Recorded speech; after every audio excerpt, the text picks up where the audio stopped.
Wesh les gars, c'est quoi ce tag de fou furieux? Je sais pas si on se rend compte en fait. J'arrive même pas à être surpris parce que c'est ridicule. Eh, il allait terminer la saison à Kylian Mbappé, le gars.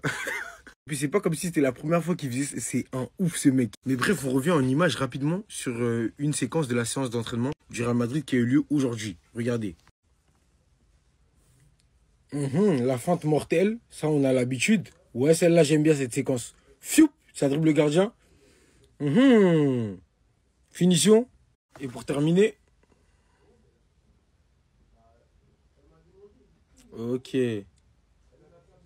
Ok, Kiki. Bah alors Kylian, on commence à retrouver des jambes. C'est intéressant ce qui s'est passé. Bon, on va me dire que c'est l'entraînement. Et comme vous savez, quand on s'entraîne, on évite de mettre énormément d'engagement afin de ne pas blesser les joueurs, préserver leur santé, leur intégrité physique, vous savez. Mais c'est intéressant de voir ce qu'il est capable de faire à l'entraînement. Face à ce qui est considéré comme étant les meilleurs joueurs d'Europe, champion d'Europe jusqu'à preuve du contraire, c'est beau. Pour un mec qui est finito, franchement, j'ai hâte que tu reviennes à ton niveau petit à petit, step by step. Ça prendra le temps qu'il faudra, mais je reste persuadé que tu retrouveras ton niveau. Et voilà, c'est qu'une question de temps. Donc franchement, je vous invite à aller regarder l'intégralité de l'entraînement. Franchement, il y a des belles séquences. Donc voilà. Le ciel est bleu au Real Madrid. Vinicius, il est en pétard aussi. Moi, je signe fort. Bellingham, à Skip, il veut revenir à son meilleur niveau. C'est bon. Tout se passe bien, les gars. Restez sur le abonnez-vous, les gars, ça trappe. Il est fou, quoi, Rudiger? Il a signé un chèque adverse. Mais wesh! Il a signé un chèque adverse, c'est pas possible. Il y a volonté de nuire, là. T'es au courant que c'est ton coéquipier devant? T'es au courant que c'est Kylian Mbappé devant? Non, parce que j'ai pas trop l'impression qu'il s'en rend compte. Mais est-ce qu'on tacle comme ça, même? Il a failli tout prendre avec lui, là. Les cuisses, les deux jambes, le corps entier de Mbappé. Je suis prêt à jurer que si ça serait passé, ça pouvait lui faire très très mal. No joke. Non, on veut bien rigoler et tout 2 minutes, il nous fait beaucoup rire. Mais un jour, je peux vous dire qu'il va vraiment faire mal à quelqu'un et ce jour-là, on va pas rigoler. Après, d'un côté, je pense qu'il a fait ça par frustration parce que Mbappé, aujourd'hui, il nous a réalisé une séance d'entraînement, mais laisse tomber, il était inarrêtable. Mais c'est quand même pas des raisons valables. Déjà qu'on réalise pas la meilleure des saisons. Si en plus de ça, il nous blesse l'un de nos meilleurs joueurs, de 1, ça sera pas top. Et de 2, il va recevoir une sacrée haine par les supporters. Ce mec ne connaît pas l'entraînement. Hein. J'ai jamais vu ça de ma vie. Il se croit sur un vrai terrain. Il se croit rendu contre le Barça par certains moments. J'espère que cette vidéo va faire le tour des réseaux. Et que surtout Carlo Ancelotti voit ça. Hein, pour qu'il tire les oreilles un peu. J'arrive toujours pas à me rendre compte. Voilà. Le tacle en étoile. Rudiger, il nous a sorti ça. Il me surprendra toujours, ce mec. Il me surprendra toujours. Il est tellement unique, j'ai pas les mots. Les gars, vous avez tous vu ce geste de barbare de Rudiger envers Mbappé. Mais la question qu'il faut se poser, c'est pourquoi? Pourquoi? Moi, j'ai ma théorie, les gars. Il veut tout simplement délivrer Bellingham. Bellingham en a marre de son rôle. Bellingham fait le sale boulot à Madrid cette saison. Dites-vous que Bellingham a 0 but cette saison pour l'instant. Et pourquoi? Non pas parce qu'il est mauvais, mais parce qu'il fait le sale boulot. La hitmap de Madrid était sortie. Dites-vous que Bellingham joue plus bas que Lucas Vazquez. On sait tous très bien, on a vu ses réactions, ce rôle-là le frustre. On le voit très bien durant le match qu'il est frustré. Je pense que Rudiger veut remédier à ça. Ou j'ai peut-être une deuxième théorie. Il veut faire revenir Rodrigo. Parce que qui dit Mbappé blessé, dit Rodrigo titulaire. Parce qu'on sait tous que je pense qu'Ancelotti a fait son choix, il va jouer avec 2 attaquants. Les 3 attaquants, je pense que c'est fini. Je pense. Et donc l'attaque est Vinicius, Mbappé. Rodrigo est donc mis au banc. Déjà que Rodrigo était un joueur qui avait peu de lumière pour lui. En plus avec la venue d'Mbappé, c'est encore pire. Donc peut-être que Rodrigo va remédier à tout ça. Non, franchement les gars, je me la racle juste. En tout cas, le geste que Rudiger a fait, c'est vraiment un geste barbare. Et Mbappé a réellement évité le pire parce qu'il aurait pu le blesser. La vraie question, c'est pourquoi Rudiger fait un tacle avec autant d'intensité à l'entraînement? C'est une vraie question que je vous pose, donc dites-moi ce que vous en pensez dans les commentaires. Ramenez-vous sur Snap Instant, on s'ennuie. En fait, tu peux pas passer à autre chose comme ça facilement, les gars. C'est la meilleure occasion pour moi de faire une vidéo dédicace à Rudiger, a.k.a. le défenseur le plus fou du monde. Un de mes défenseurs préférés carrément. Déjà rien que celle-là, elle vous en dit long sur le personnage. Comment bras en l'air, décollé du sol, tu tacs comme ça? Comment c'est possible de se retrouver? Vous avez vu là par exemple, il est cuit, pour vous il est KO en mode il est fatigué. Et ben regardez ce qu'il a fait juste après. Guettez hein, moi sur les genoux. On a la killcam. Les gars, regardez comment il court.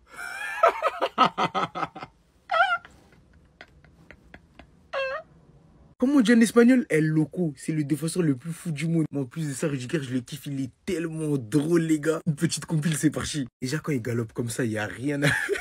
Il frappe ses adversaires, les gars. Il frappe ses adversaires en plein match. Il a mordu Paul Pogba, mon chouchou Paul. Regardez dans quel était la vie.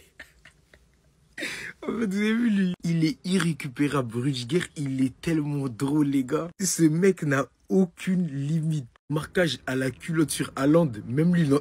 En fait, il sait même plus quoi faire, en fait. Rudiger, c'est le divertissement assuré. Cerise sur le gâteau, des célébrations de dingue, les gars.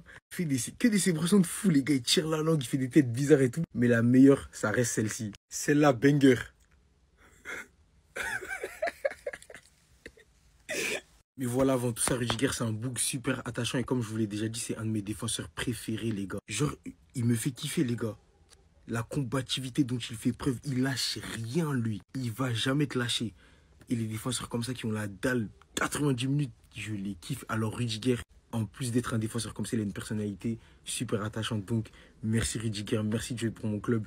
T'es vraiment le boss, mec. Et on est là pour t'accompagner. Restez sobre, abonnez-vous, les gars, ça frappe. Non mais les gars, regardez le tacle qu'a fait Rudiger à l'entraînement Mbappé aujourd'hui. Attendez, regardez bien. Jambes tendues en triangle, wesh. C'est du jamais vu, frère. Même les bras, frère, carrément, il fait la célébration de Bellingham en taclant, je sais pas c'est quoi ça. Moi les gars, je vois ça. Moi je pense qu'il y a volonté de nuire à la carrière d'Mbappé. Comment tu peux ressortir indemne d'un tacle comme ça? En plus à l'entraînement, frère. Non, vraiment, Rudiger, je crois que c'est le défenseur le plus fou du monde. Soit c'est un fou, soit c'est des consignes données par Ancelotti pour qu'Mbappé il fasse plus partie de l'attaque. Les gars, là, c'est quoi? C'est pas possible.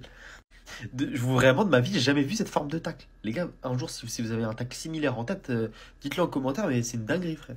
Je le sens tellement pas, c'est tellement pas le moment. Les agents saoudiens ont rencontré Vinicius et son entourage pour présenter leur projet aux joueurs ces dernières semaines. Il faut savoir que tout nous vient de Santi, je vous rappelle encore une fois que c'est l'un des meilleurs journalistes en France. Ça serait directement le gouvernement saoudien qui serait impliqué dans l'histoire. Le but serait directement de l'inclure aux côtés de Neymar à Al Hilal, en lui proposant un contrat fou mais surtout jamais vu dans l'histoire, s'étendant littéralement sur 4 ans. Considérant le fait que nous sommes déjà en 2025, leur souhait est de l'avoir pour 2026. Pour ceux qui ont capté le truc depuis longtemps, le but de l'Arabie Saoudite est d'avoir le plus de représentants possible pour la Coupe du Monde qui aura lieu en Arabie Saoudite après 2030. Il nous est par-dessus dit que Vinicius n'aurait pas fermé la porte à cela pour l'instant. Sachant qu'ils ne sont pas les seuls, le Paris Saint-Germain, United, Chelsea et d'autres clubs sont littéralement de leur côté également sur le joueur. Et du côté de Madrid, je vous l'avais dit hier, une prolongation a été proposée à Vinicius, mais pour l'instant, mis à part l'écouter, il ne s'est rien passé. Encore une fois, je me fie toujours à ce qui est présenté devant moi en premier lieu. Et là, en l'occurrence, c'est ce que j'ai vu il y a quelques jours où Vinicius tweetait clairement que s'il fallait faire x10, qu'il le ferait. Mais je vous dis la vérité, avec ce genre de joueur, nous sommes quand même jamais à l'abri de ce qui peut se passer. En passant par tout type de sujet, à commencer par l'argent, en passant par le dégoût qu'il peut amasser avec tout ce qu'il subit en Europe depuis maintenant un très long moment, et bien d'autres choses. Tout cela reste énormément à surveiller à partir du moment où il n'aura pas posé sa signature pour renouveler. Tout est clairement possible pour 2026. Espérons qu'il garde la mentalité malgré tout,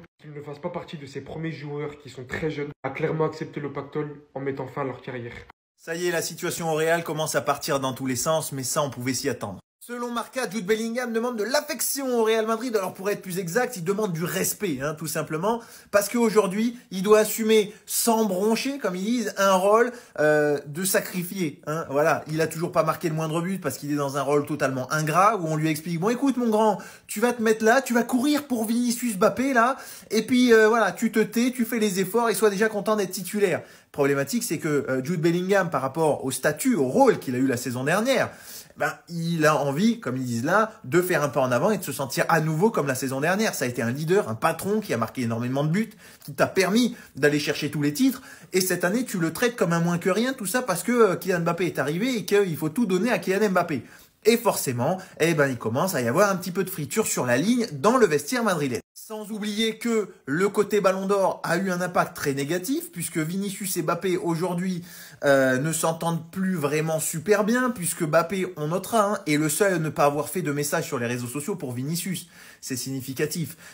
Voilà. Alors, soit c'est significatif de l'ego surdimensionné de Mbappé, soit que leur relation n'était déjà pas terrible. Donc aujourd'hui, il y a forcément cette petite lutte d'ego entre les joueurs, et ça s'entend. Et aujourd'hui, c'est Bellingham qui s'y met. On a aussi un Rodrigo qui, depuis le début de saison, a fait déjà pas mal d'interviews où il expliquait qu'il était pas content dans son rôle et dans son rôle devenu secondaire après avoir été un leader. On a un Tchouaméni qui va être mis à la porte. On a un Carlo Ancelotti qui est remis en question avec une potentielle arrivée de Xabi Alonso. Clairement, le projet Mbappé à Madrid, il est en cours, les gars. Et c'est un sans faute. Bravo Pérez. On avait eu beau prévenir les Madrilènes. Ce qui devait arriver arriva. Et c'est en train de partir un petit peu en cacahuète. Alors là, les frères, je peux vous dire qu'on a frôlé la catastrophe, vraiment. Yamal, il a failli signer au PSG à 15 ans. Vous imaginez, les gars? Vous imaginez? Ça aurait été un drame, pas juste pour le Barça, mais pour le monde du football, les gars.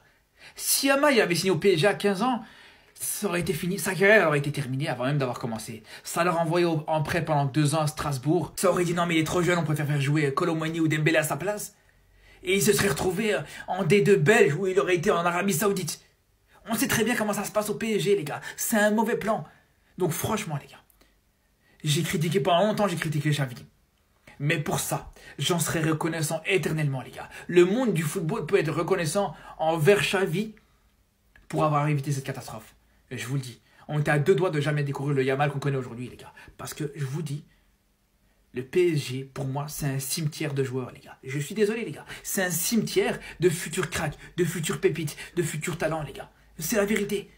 Un joueur, s'il veut progresser, un joueur, s'il veut percer, un joueur, s'il veut vraiment prendre une autre dimension, il doit quitter le PSG, il doit éviter ce club, les gars. Et vous savez très bien que c'est la vérité, les gars. Vous le savez, les exemples, ils sont énormes. C'est pas le premier, c'est pas le dernier, les gars. En el Bernabéu ante el Milan. Hoy, desde las 11 en espacios reducidos, con apoyos por fuera y también con estos duelos, con estos golazos. Totalmente volcados con las víctimas de la Dana en sus redes sociales estos días. Todavía resuenan en el estadio Santiago Bernabéu los ecos de la remontada frente al Dortmund. El martes recibimos al Milan.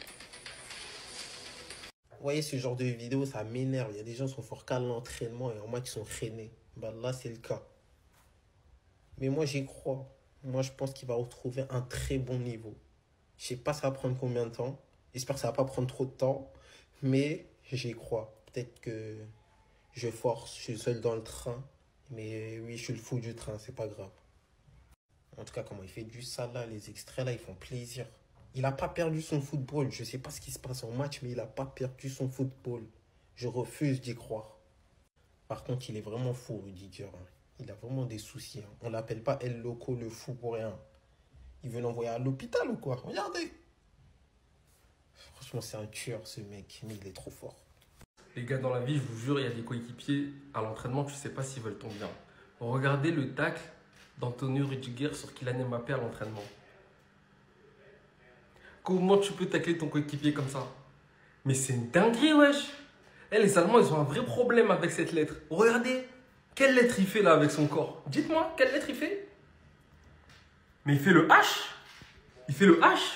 Les Allemands, je pense qu'ils n'ont pas retenu la leçon. Arrêtez avec cette lettre. Vous aimez trop. Vous avez déjà eu un gars, son nom il commence par cette lettre, il a fait un peu trop de mal. Il a fait beaucoup de mal même. Mais vous continuez. Wesh les gars, doucement.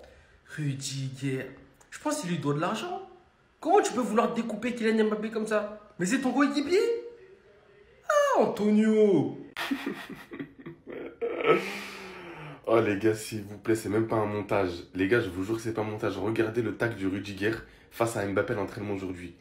Regardez, après on s'étonne pourquoi on a des joueurs blessés dans notre équipe. Mais c'est quoi cette dinguerie? Mais la tête d'homme, c'est un terroriste. Il se ramasse ça, il meurt là, Mbappé. Moi les gars, je vous jure, hein, il n'y a que Rudiger qui peut remettre en place Mbappé. C'est pas Ancelotti, Pintus ou je sais pas quoi. Non, non, non, non. C'est Rudiger qui va remettre Mbappé en forme. Mais Théma, c'est un tacle ça? Imaginez juste les gars, une charnière à 3 Ramos, Pepe et Rudiger. Mais c'est pas un tacle ça les gars, on dirait il dit moi, en fait il veut tacler quoi là? Il tacle avec son boubou.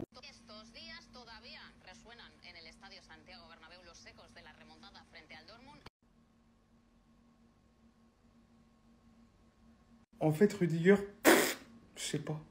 Je ne sais pas. Regardez sa position. Ça, c'est pour abattre l'ennemi. Mais c'est censé être ton coéquipier, c'est pas ton ennemi. Il s'est mis en position ciseau, mais il voulait le cisailler.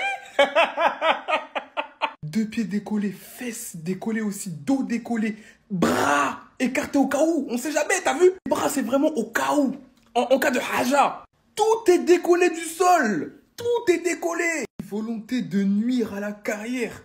De nuire même à la vie. Ça, c'est une atteinte à la vie. Les avocats de Mbappé, ils vont s'en servir de cette vidéo. Mais là, ils peuvent te faire tomber pour tentative d'homicide. Avec préméditation. Non, j'en ai vu des tacles. J'en ai vu. Même en district, on fait pas ça. Même en district, même dans les plus fins fonds des stades les plus reculés, les plus bressons d'Île-de-France, on fait pas ça. Non, Rudiger, t'as fait fort, là. Tu voulais l'abattre. Il t'a rien fait. Laisse-le vivre. Il aurait pu mettre un terme à sa carrière et si vous regardez bien, à la fin, Mbappé, il le regarde même pas. Il se dit même pas, wesh. Tonio, quand même. Ça veut dire c'est l'habitude. Ou Rudiger fait vraiment peur. Prenez-moi pour un fou, c'est pas mon problème, mais moi, Tchouaméni, s'il y a opportunité, je le prends au PSG. Alors oui, depuis un petit moment, c'est compliqué pour lui. Alors, il est en partie fautif, mais pour moi, il y a aussi un côté, c'est de la faute de Carlo Ancelotti. Pour moi, il n'est pas mis dans les meilleures dispositions, que ce soit même en équipe de France ou au Real Madrid, au niveau du système de jeu. Et je pense qu'honnêtement, s'il venait à partir du Real et à potentiellement aller au PSG, je pense qu'au niveau du système de jeu, ça serait parfait pour lui. Numéro 6 dans un milieu à 3 en pointe basse avec devant lui, je sais pas, João Neves, Vitinha par exemple. Parce qu'au niveau de ses qualités, Aurélien Tchouaméni, il en a beaucoup et aussi des qualités manquantes au PSG. La première qui me vient à l'esprit, c'est dans les duels. Aurélien Tchouaméni, dans les duels défensifs, que ce soit au sol ou dans les duels aériens, il est très bon.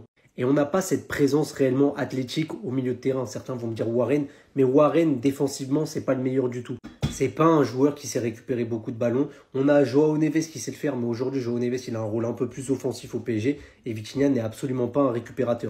Aurélien Tchouaméni, lui, a une bonne lecture de jeu. Il sait récupérer des ballons, il sait couper des lignes de passe. Il est bon, il est solide dans les duels aériens aussi. On manque de présence aérienne au milieu de terrain. Et même si en ce moment, ça se voit pas trop, c'est un joueur qui est doté d'une bonne qualité technique, qui a une très bonne qualité de passe, Aurélien Tchouaméni. On le voit quand il est en forme. C'est un joueur qui a une très bonne vision de jeu. Il sait très bien alterner le jeu court et le jeu long. C'est un joueur qui fait des passes progressives, qui sait faire progresser son équipe par la passe. Et on manque pas mal de ça au PSG. Et puis même au-delà de ça, au niveau comptable, on n'a pas assez de milieu de terrain. Fabian Ruiz, pour moi, c'est trop léger, il va falloir le vendre. On va peut-être avoir un retour de Moscardo, mais voilà, derrière, il y a qui? Il y a peut-être Désiré Doué, et ça s'arrête là. C'est Nima Youlou qui est très jeune, mais on n'est pas sûr encore. Donc pour moi, un Aurélien Tchouaméni, s'il y a une opportunité, pour 60 millions, je vais le chercher tous les jours. Là, j'ai même pas besoin de parler, regardez Mobutu, il est de retour. Il dribble tout le monde. Attends, gars, c'est quoi ça? Dites-moi, c'est quoi ça? Pourquoi Rudiger, il se retrouve à faire un grand écart à son grand âge? Mais là, faut me dire, qui est l'auteur de ce crime, les gars? Mbappé alias Mobutu. Je veux rien savoir, je veux rien savoir. Vinicius pas ballon d'or, rien. Lui, il veut rien savoir, pas de message de soutien, il est là pour abattre. Et quand il a vu le message de Vinicius qui va répondre présent sur le terrain, là, Mbappé, les gars, il l'a pris mot pour mot, il est venu prouver que c'est lui le boss. Bellingham qui veut retrouver sa place d'attaquant alors que le poteau, c'est un milieu de terrain, on comprend rien. Vinicius qui doit prouver que c'est lui le ballon d'or incontesté, les gars. Et là, il est là. Et dans Bloc, il y a toujours l'antagoniste là qui vient mettre son flow là. Là, les gars, c'est Mobutu dans la vraie vie. J'arrive pas à me croire comment Rudiger, il s'est dit, vas-y, Bellec, ça va passer. On voit ces gestes là que sur des Courtois, des Neuer Prime. Mais non, Rudiger, défenseur, les gars, il a utilisé face à Mobutu. Je rappelle, les gars, Mbappé, il est seulement à 6 buts cette saison. Le joueur qui a marqué le plus de buts, c'est Lewandowski, un retraité, les gars, le dernier de la génération. Messi Ronaldo. Est-ce qu'il va battre son record? Mais Rudiger, c'est un malade. Et il est passé à ça d'envoyer Mbappé à l'hôpital. Regardez, Mbappé avec le Real Madrid, entraînement, il est en train de rendre fou les adversaires. Il est en train de faire un entraînement de malade. Regardez Rudiger. Regardez. Regardez. Frérot, c'est quoi cette position, s'il te plaît? Mais qu'est-ce que t'as voulu faire à Mbappé, là? À 2 doigts de finir aux urgences, rupture de la saison. Les gars, il est arrivé du ciel comme un pélican. Hashtag Alban Ivanov. Osez me dire maintenant, c'est... Non mais c'est pas... Osez me dire maintenant, c'est pas le défenseur le plus drôle de l'histoire, s'il te plaît. Il a fait une défense en guise de célébration. Il est en train de célébrer, là. On dirait qu'il est en train de célébrer un but. Moi, je te dis, hein, je suis Mbappé. Je le prends en rendez-vous après l'entraînement. Je dis, je vais te parler, hein. Viens dans le bureau, je dois te parler, là. Qu'est-ce que t'as voulu me faire, là? Qu'est-ce que t'as voulu me faire sur cette action? Tu vois pas que j'essaye de gagner le ballon d'or? Tu vois pas que j'essaye juste de faire des bons matchs? Toi, tu veux m'abattre comme ça? Non, en vrai, je rigole, parce que si tu regardes bien l'action, c'est vrai que la position, elle est hyper bizarre, mais je pense à aucun moment, regardez, les pieds sont vachement écartés, à aucun moment, il lui fait mal. Voilà, il risque juste de se prendre son pied sur le ventre, ou voilà. Mais non, mais Rudiger, les gars, c'est trop.